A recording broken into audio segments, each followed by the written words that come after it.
Scene 3. Now we take you ahead 15 years. America is again at war, this time for freedom from Great Britain. George Washington is now a general of the colonial army. Washington is traveling with a close friend, Dr. Crack, exploring uninhabited western territories of the Great Kanawha and Ohio rivers when he is approached by an elderly Indian chief and his company. Having lit a council fire, the chief proceeded to share with Washington that word had come to him of Washington's approach, and he wished to speak with him. I am chief and ruler over my tribes. My influence extends to the waters of the Great Lakes and to the far blue mountains. I have traveled a long and weary path that I might see this young warrior of the great battle. It was on this day when the white man's blood mixed with the streams of our forest that I first beheld this chief.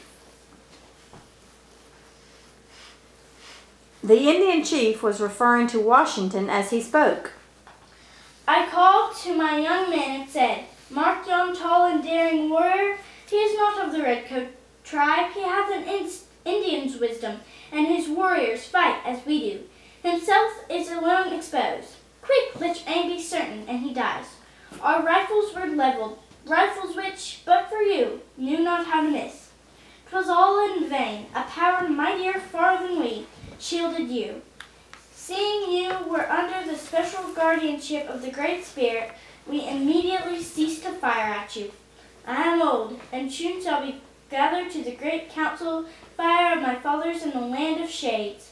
But ere I go, there is something bids me speak, in the voice of prophecy. Listen, the Great Spirit protects that man and guides his destiny. He will become the chief of nations, and a people yet unborn will hail him as the founder of a mighty empire. I am come to pay homage to the man who is the particular favor of heaven and who can never die in battle." As miraculous as this would be just one time of many where God would intervene on George Washington's behalf. As the Indian chief had prophesied, Washington was never wounded in any battle. He would go on to become a chief of nations as the first president of the United States, respected and admired through the centuries. The end.